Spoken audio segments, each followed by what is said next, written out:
Os invisíveis é o nosso boneco voodoo.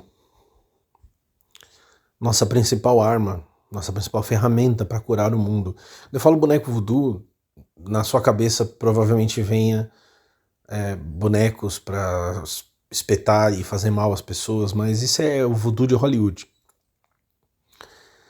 O boneco voodoo tem a ver com saúde, com algo que é feito à semelhança de alguém, sim, mas para trazer saúde àquela pessoa ou ao próprio feiticeiro que o constrói.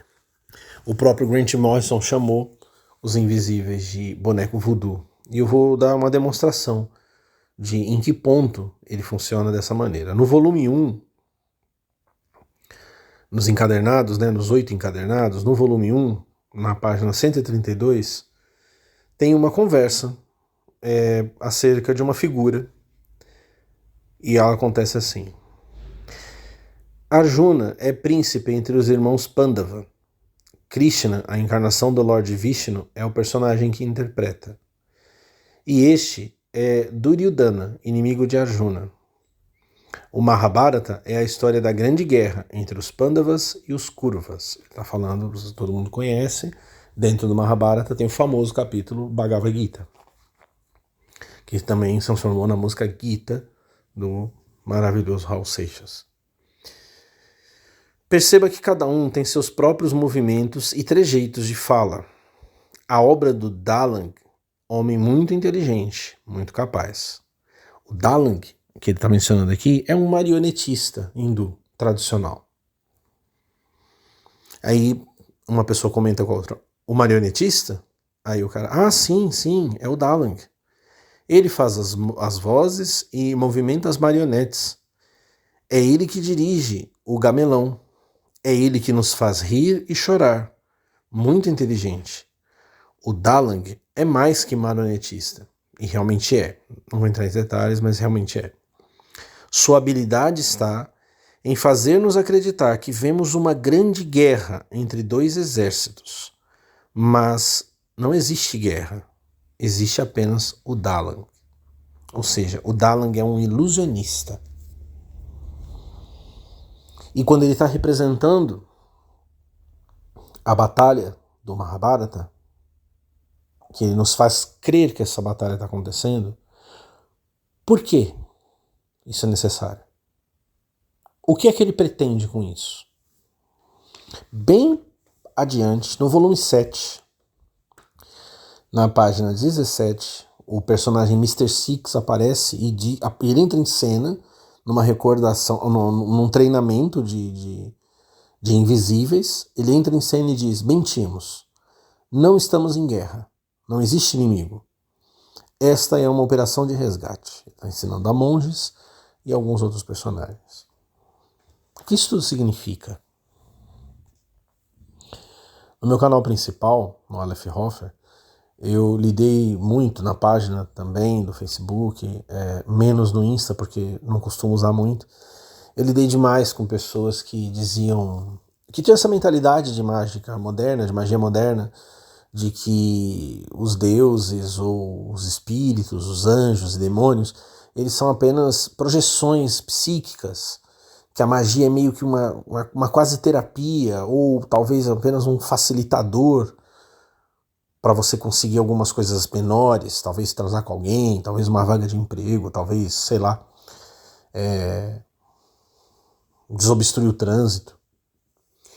E que na verdade estava lidando apenas com forças da mente, esses mecanismos eram apenas servidores, né?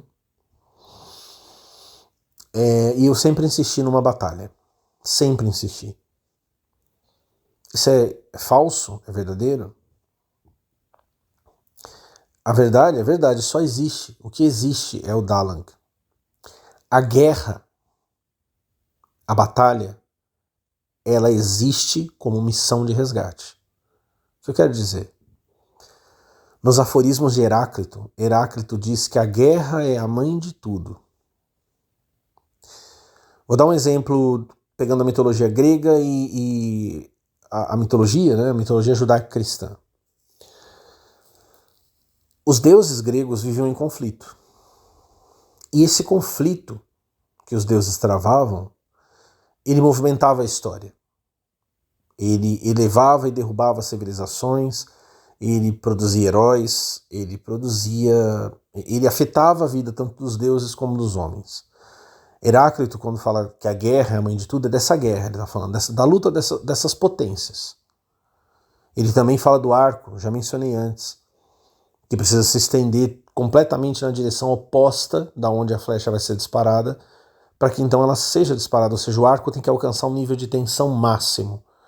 E arco era chamado bios, e ele faz um trocadilho com a palavra bios, que significa vida. O arco traz a morte, mas ele é a vida. Ou seja, vida e morte entrelaçadas. Os meus agressores, ou os meus oponentes, eles relativizaram tanto tudo que eles perderam absolutamente o coração da magia. A grande encenação, a grande ilusão que o verdadeiro Deus projetou é uma guerra. E quando os exércitos estão em polos totalmente opostos, quando as mãos de Deus estão ali abertas e posicionadas de maneira oposta, há vida, ainda que também exista a morte. Nosso mundo tem o bem e o mal completamente misturados, confundidos. E é isso que nos destrói, que nos conduz à entropia. Diz que ia dar um exemplo da mitologia grega e da mitologia judaico-cristã. Quando os deuses são eliminados, e você passa a ter um único Deus, na visão tradicional do único Deus, né? Do Islã, do cristianismo, do judaísmo, o homem passa a ser o inimigo de Deus. O homem é posto no polo metafísico oposto. É isso que você vê na Bíblia toda. É isso que você vê na história do cristianismo. Quando eu falei de ascese, eu falei do homem sendo trazido como um companheiro, sendo colocado no nível de Deus, companheiro de armas. Parece uma blasfêmia, mas as pessoas parecem que não leem a Bíblia. Nenhum milagre bíblico foi feito sem a intervenção de um homem. Deus não abriu o Mar Vermelho sem Moisés. Deus não libertou o povo sem Moisés. Deus sempre falou por profetas. Deus se fez homem no Novo Testamento para curar, para salvar. Deus criou o homem para ser seu companheiro.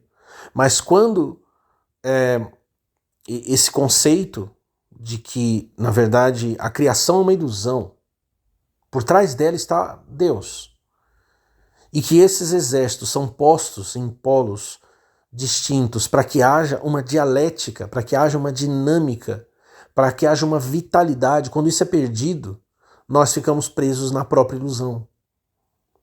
Nós ficamos presos nos nossos próprios delitos, nas nossas próprias paixões, nas nossas inseguranças, nas nossas incertezas. Nos trazendo uma guerra, os invisíveis nos cura. E ao nos curar, nós assumimos a nossa posição da luz ou das trevas como manifestação divina.